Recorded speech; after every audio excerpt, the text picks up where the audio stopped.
Welcome to Moments with Marianne. I'm so delighted we're spending this time here today.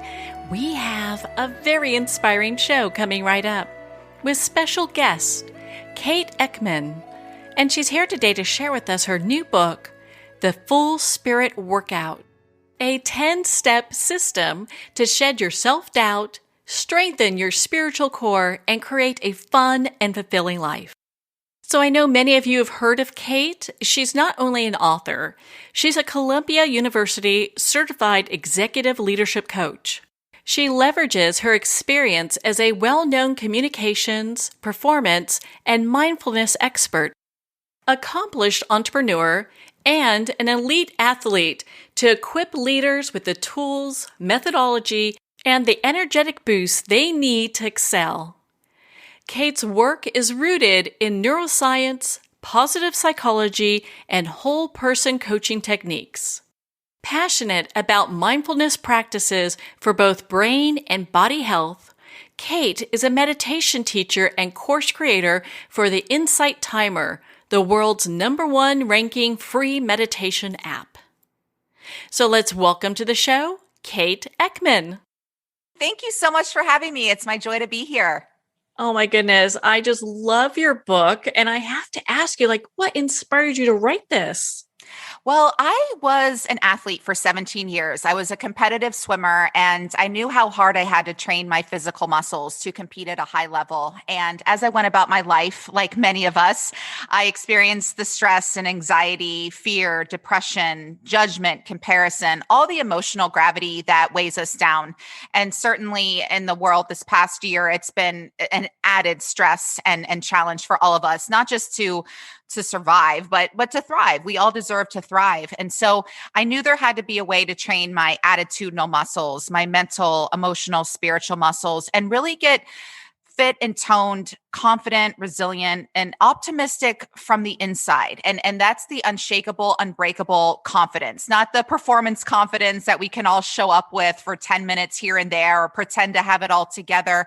I really wanted to be so fit on the inside that I could weather any storm. Well, that's what really matters in the long run. I mean, physical, health is also a big deal. So, when we talk about the full spirit workout, is a little bit of both? Are we just working on the inside? What is that all about? Sure. So I've combined whole person coaching techniques that I learned while getting my degree at Columbia and neuroscience and positive psychology, journaling exercises, meditations. I do the Coach Kate check-ins where I ask really heartfelt but gritty questions. And the questions that I ask my clients that have brought about a lot of change and transformation and have gotten them from where they are to where they truly want to be, and ending with the affirmation. So this is really building strong mental, emotional, spiritual muscles. So our physical muscles help us navigate our external world. These muscles navigate not just our internal world, but also our external world. So this is about becoming the men and women who can achieve our cherished goals rather than striving to make this happen or trying to force or control anything. We're becoming the people who naturally attract the relationships, the opportunities, the experiences. And so life just feels a lot more in flow. We feel more comfortable within our body. My whole step 2 is about the healthy body image and really cultivating the inner characteristics rather than obsessing about what we look like and our bodies having to be a certain way. So I really did develop this inner program that has all of the external results and benefits. That is so important. My goodness. And what a great place to come from, being this empowered person. And one of the things that you share in your book, you talk about, in good intentions are just not enough. Why is that? I love that. Yeah, it's a spiritual principle that says good intentions are not enough. Our willingness is everything. And what that means is we can have all the best intentions of the world, like, oh, I intend for love and peace. I intend to get along with this person or do this or do that. And that's great. But really, it's our willingness to show up. And that's what the full spirit is. It's showing up like you mean it, with your authentic truth and power, with your passion, with your purpose, with your presence, like you mean it, like you really want to be here. And so many people say, I'm not achieving my goals, or I'm not attracting this, or I don't have the abundance. I'm not able to manifest that. And when I ask them, I see that they're not really showing up like they mean it, or they put in the work maybe every other week and then they wonder why it's not here. So this is the consistent practice. Once you start doing it, you do feel better. But I mean, even this morning, in full transparency, I got a really upsetting text message, and I thought, wow. And I responded. I showed up and was very present, and showed up with my authentic truth and responded in that way. But I think we all go about our days. We get the upsetting text or email, or someone cuts us off in traffic, or someone we think really loves us disappoints us in some way. We lose our job. We lose a loved one. I mean, so much comes up throughout the day. And that's really a place that I've gotten of acceptance, is that there's always going to be all that external stuff trying to drag us down in some way, even unintentionally. So we do have to really do the work on the inside. And so for me with this text, I said, you know what?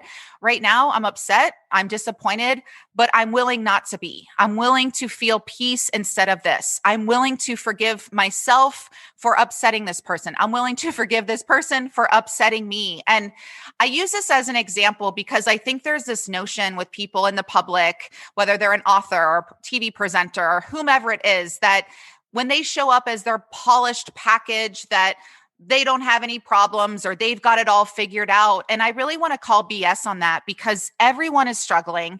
Everyone doesn't have it together in some way, or you may have it fully together and something happens and you get triggered and you get taken out. So to have that grace and compassion for yourself, to work these practices and exercises. And that's why this book, this is a forever companion that you can turn to again and again and really build that inner musculature so that you aren't thrown off course as much. And when you are, you come back home to center quite quickly. Does that make sense? It makes perfect sense. And that's what you mean by spiritual fitness, right? Yeah, it is. It is being the person who is polished and put together that you present to the world, but it's also owning and loving and embracing that messy person behind the scenes, just trying to keep it all together. That's all of us. And he or she is good enough too. And the spiritual fitness is, it is that willingness to show up at your spiritual gym, which is yourself, and spending that quiet time alone with your thoughts to process and reflect and check in with yourself like you would a small child, and say, how are you doing? What do you need right now? Or I'm so proud of you. You handled that difficult task with grace, and you showed up. You weren't perfect, no such thing, but you showed up. And that again goes back to our willingness, just to I call it dare to not be great yet or ever. That's me in dance class. Never going to be great in dance class, but the fact that I'm willing to go and show up and have fun is confidence boosting. And I write about that in the book. And I think this is the era of letting ourselves off the hook and to just be a person. As my speaking coach, Eduardo, says, just be a freaking person. You know, this whole thing of, especially as women, we got to always look perfect and sound perfect and act perfect and be perfect. It's disingenuous. Just show up as you and be brave enough to do that. Yeah, it takes a lot of courage to do that, but more people are embracing that now more than ever. And I love in your book how you talk about, you go, newsflash, not everyone is going to like you. And that's a big thing for some people.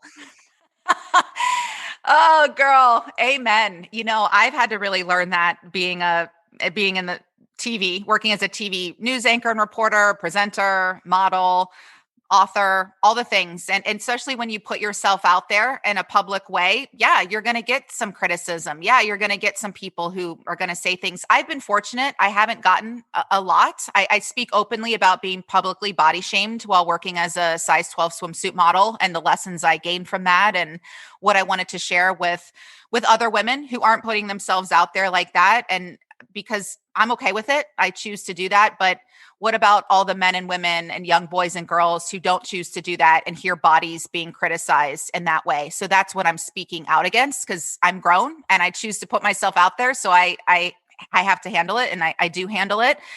Sometimes beautifully, other times not as beautifully. That's part of the human experience. But I think the more time we can spend liking ourselves, the more we will automatically attract people who like and love us. That's how it works. And if someone doesn't like you, Oh, well, and it really says everything about where they are in relationship to themselves anyway, rather than what it says about you. And to send that person compassion because perhaps they don't like themselves and you trigger them. Or also taking that awareness, maybe you're behaving in a way that isn't your best self or that is upsetting to others. And so I think it's good that we also look at ways we can clean up our thoughts and behaviors as well too.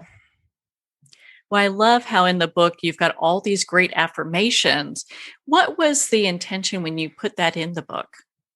I really wanted to just end each step with, I don't want to say with a bang because it's more like a calm bang, a more just soothing way to ground the work and the theme of that step into your body and to just, if you weren't quite there, here are the words. So what was all this about? And what do you want to, what do I want you to walk away with and take from this, and to ground those words into your subconscious so that you start living your life from that empowered place rather than the place of fear or lack or I'm not good enough or some lie, core belief that you've picked up along the way, usually in childhood, that underneath says I'm not good enough, but to remind you of the truth and to have that perspective to really hold on to and return to again and again.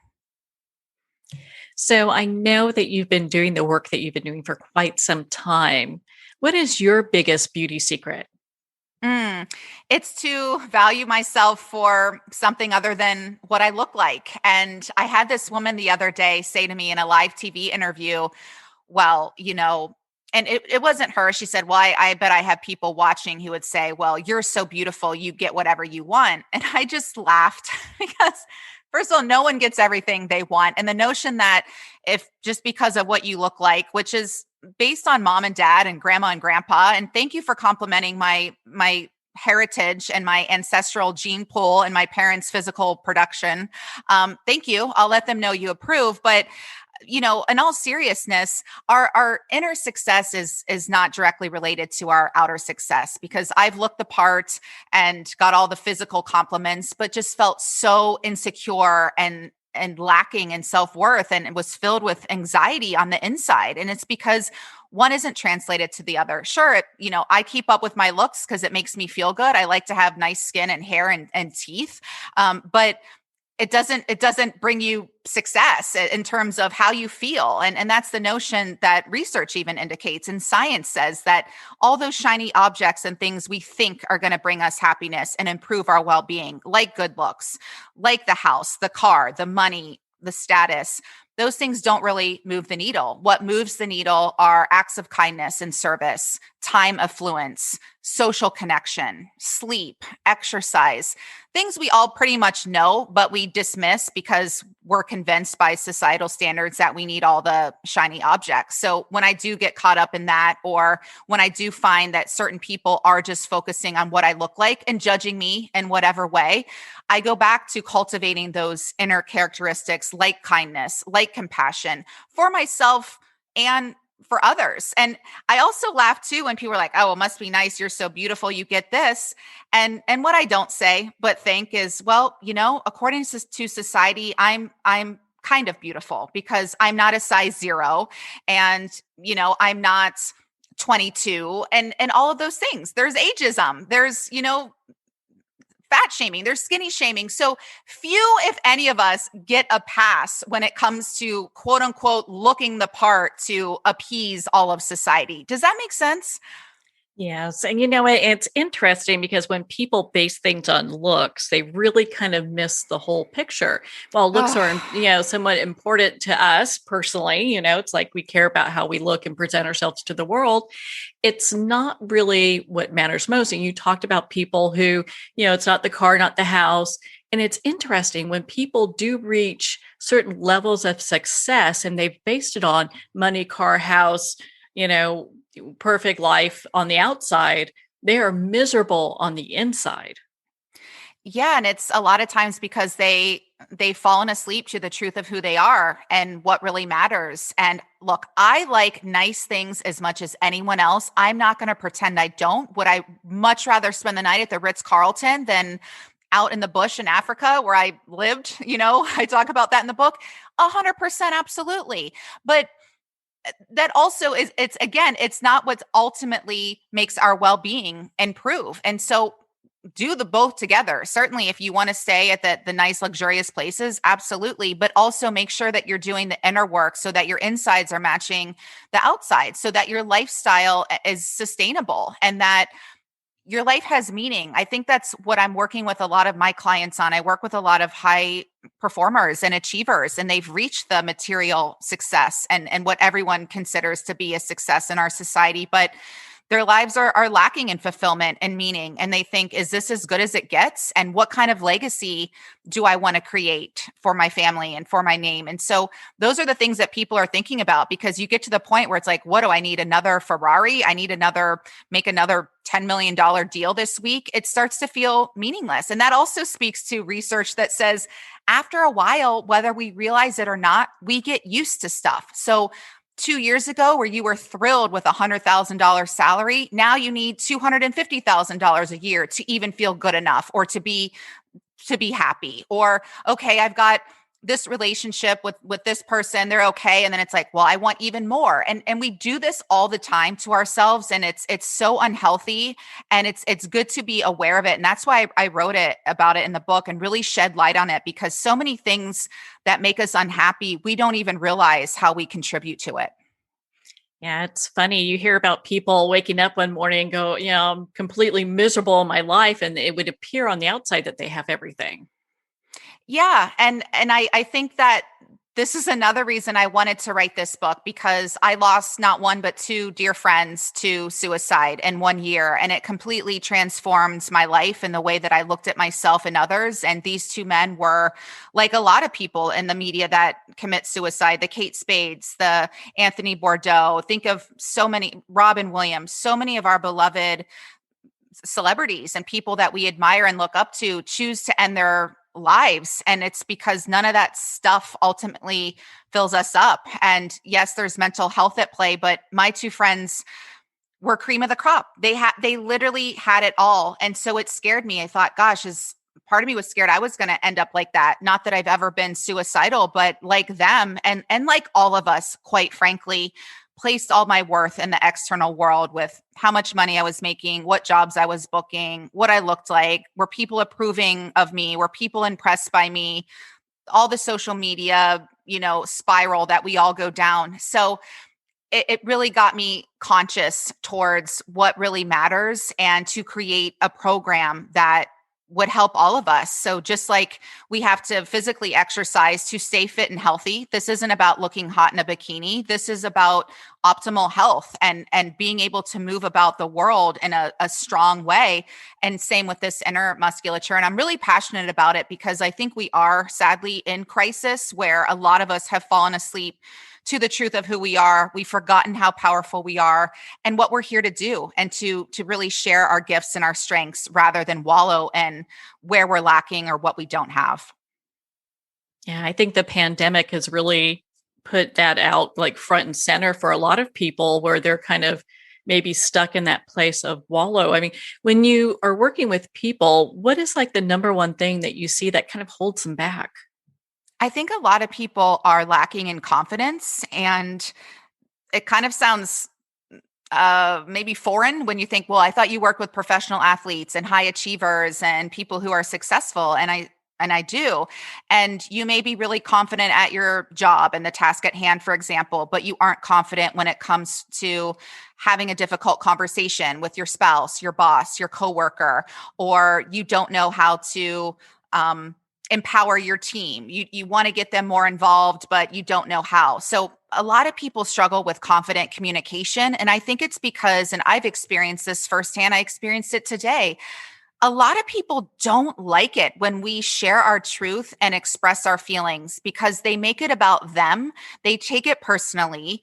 They don't respect boundaries, especially our boundaries. They make it about them. And I think as long as you're speaking your truth kindly, then that's what needs to happen. We all need to be as authentically as we can and be who we are. And it's scary for a lot of people, and they lack the confidence to do so because of the pushback that they've gotten from people who aren't comfortable in that space. It's like, wait, aren't we all just supposed to be pretending and stuffing our feelings and just playing this game? And I'm just like, no, we're not. And so, it might not be the popular opinion, but I'm not doing it anymore. I'm not going to buy into the shame. I'm not going to live my life inauthentically to appease or please someone else. I think as long as you're in integrity with being truthful, kindly, then that's the place you want to be. And the people who don't like that, whether it's friends, family, coworkers, let them fall away with love and compassion, because you will find the people who love your truth and love that you are raw and vulnerable and will embrace and support that.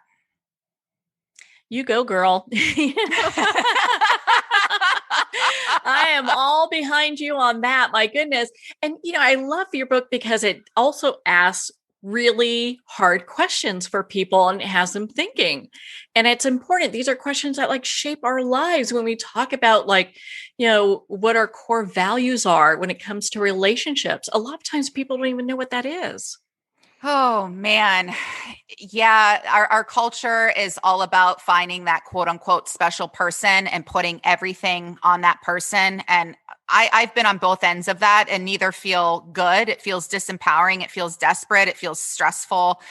And instead of spending all this time, and whether you're single or married, wherever you are in your relationship, there's plenty of people married who are behaving that way. And that's why so many marriages fail, quite frankly. But rather than having this laundry list of traits that we want in another partner and constantly questioning, well, is this person really good enough for me? Are they giving me everything I need? What is in it for me?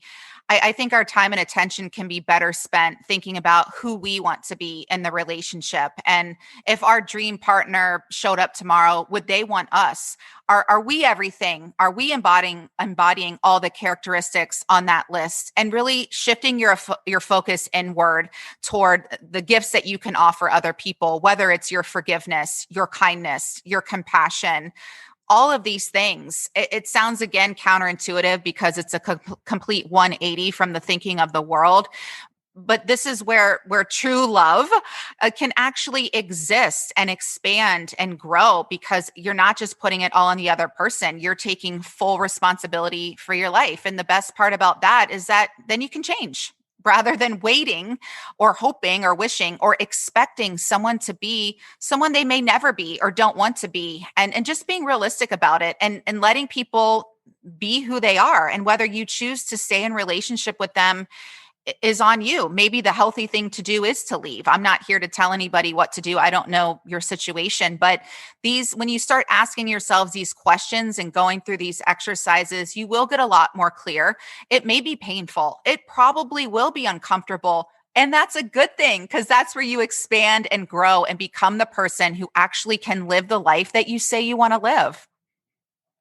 Well, that's also giving a lot of power over to somebody, expecting them to fulfill us and be the reason we're happy. And, there's so much that we put on people if we're doing that. And, all that can be found within ourselves. And I love how your book explains that.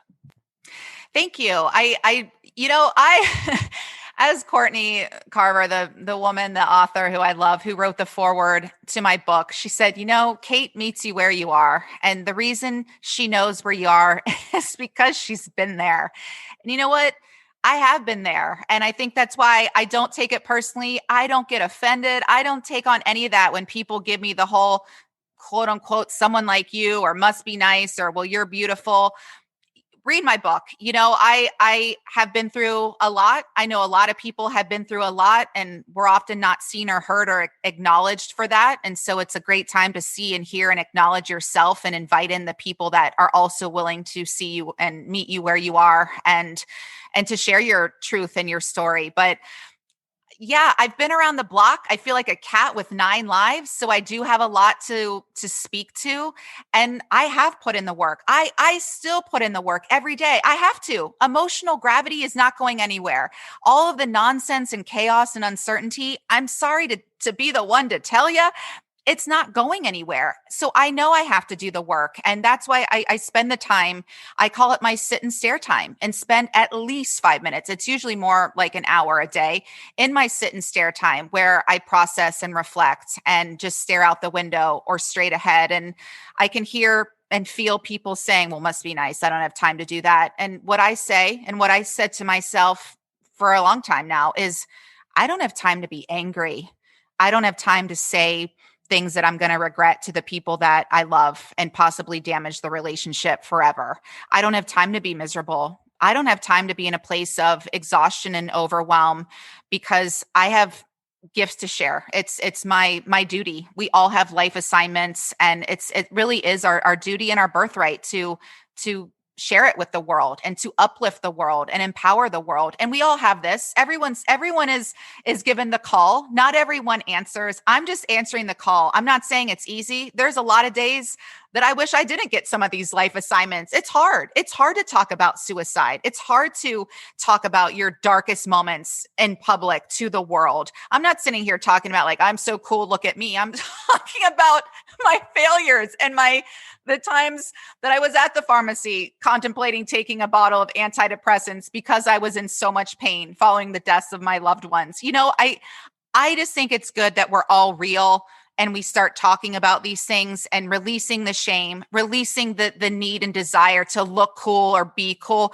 You know what looks cool and is cool is being honest. That's what's really sexy to me. Yeah, and just personal strength. When someone's very confident within themselves, that's something that a lot of people gravitate to. And I'm so sorry for your loss. I mean, losing someone to suicide is just heartbreaking, and it really leaves a legacy behind where people have to look at things a little bit different. And I think in your book, you really provide a way for people to kind of build a better life for themselves, so that that's probably not even on their mental radar. Yeah, thank you for that. And that's because I don't think I needed to lose Sam and Rolf and all of those who have been deeply affected by suicide. I think if we could have gotten to people sooner, that's why I'm going to start teaching and talking to younger kids, the high school kids, more college kids, and excuse me, just the amount of stress and pressure that they're under. And we aren't given those tools. I mean, I'm all for math and science and all of the things, but this is the book I wish I would have read when I was a teenager. And that's why I want to get it out to that age group more too. And we all need it. I have relatives that are 80 years old reading this book and are thinking, oh my gosh, thank you. This was so helpful for me. So it is the tool that we can return to, because that's what our society does. It just breaks us down, bombarding us with messages about how we don't quite add up, but doesn't give us the tools and the exercises and the practical strategies for dealing with any of it, or combating that, or coming up with a whole new way of living. So yes, I'd like to get to people before they are in a crisis situation, and start building this inner musculature from a young age, and putting more emphasis on building mental and emotional muscles. Some people are like, what does that even mean? People are like, what is a full spirit workout? What is spiritual fitness? And it's not like, oh, I came up with some clever marketing title.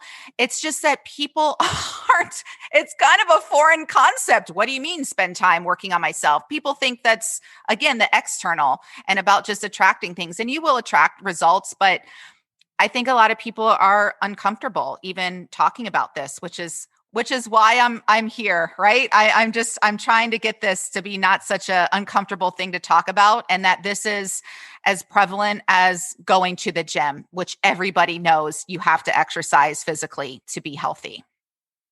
Yeah, it's a life skill that many people have not been taught. So, I mean, if we look at our parents and grandparents, if they haven't been taught this, how can they teach their children and so on, Yeah. And then I think we just kind of pass our stuff around from generation to generation. And for me, I just couldn't live this way anymore. I was on the hamster wheel, frantic and sweating to death. And this wasn't just about me, right? This book is so much bigger than me, because I was looking around at the world, and I was doing really well compared to the most people I saw. And so I'm like, gosh, if I'm struggling, I don't even want to think about how much others are struggling. So that's why this came about. And I know not everyone can afford executive coaching or to hire any sort of coach or therapist. And so just giving people so many resources in one book in one place where they can work the system again and again and again and just start to feel better, day by day, week by week, step by step, and to have fun with it. I mean, fun is in the subtitle. I consider myself a fun person. And I know for myself, if it feels daunting and boring, I'm not going to do it. So this is that exercise class at the gym that you actually want to show up for and do, because you're like, it's so fun. I don't even feel like I'm working out, but I just feel so much healthier. And that's what we're doing here. When we look back at all the years that you were a competitive swimmer, did that help shape this book? 100%. First of all, just the dedication and the discipline that it took, to be a swimmer for so long. Oh my goodness. What a brutal sport. Nobody who wants to dive into a cold pool at 4:30 in the morning, go to school all day, swim again for 2.5 hours, just everything that goes in. You have to be a little insane to be a swimmer, first of all. But yeah, but the life skills that sport gave me just translated into this whole book. And it really showed me. And even there's people that think, well, I'm fine, or I'm confident, or I'm pretty cool. And I use the example of Tom Brady, who we were both Big Ten athletes at the same time. We're the same age. He's still winning Super Bowls, and my knees hurt when I go to Pilates. And I laugh about that because there's this notion that once you get to a certain place, you don't need quote unquote help. But Tom Brady works harder than anyone, not because he's the worst, but because he's the best. And he has more coaches than anyone, again, because he's the best. So I think we need to start asking for more support. We need to start exercising our inner muscles more, and knowing that it's because we're great that we're doing this, not because we're lacking in any way. It's because we have so much love and respect for ourselves. My goodness, Kate. We could talk for hours. I was just so impressed with your book, The Full Spirit Workout. Where can our listeners connect with you and be part of your community and learn about your work and reach out to you? Oh, I would love to connect. I'm at kateeckman.tv, and Eckman is ECKMAN, or you can go to thefullspiritworkout.com if that's easier for you. But I'd love to connect with you on social or online, and just our community is so supportive, and it really is about having a spiritual running buddy and accountability partner, and just have some fun with this, because when it's fun, we want to continue. And once you start seeing results, which can happen almost immediately, you'll want to come back to these practices again and again. Well, Kate, thank you so much for taking the time to be on the show with us here today. Thank you so much for having me. Have a beautiful day. Well, thank you, Kate. It has been such an honor to spend this time with you and to talk about your new book, The Full Spirit Workout. The Full Spirit Workout's available at Amazon, Barnes & Noble, and all indie retailers. And if you don't see it on the shelf, ask for them to order it. And of course, you can download it today on Kindle. Again, if you'd like to connect with Kate, you can at kateeckman.tv for more information. Well, we're at the end of our time today. I would like to thank everyone for tuning in. You're listening to Moments with Marianne. And remember, make every moment count.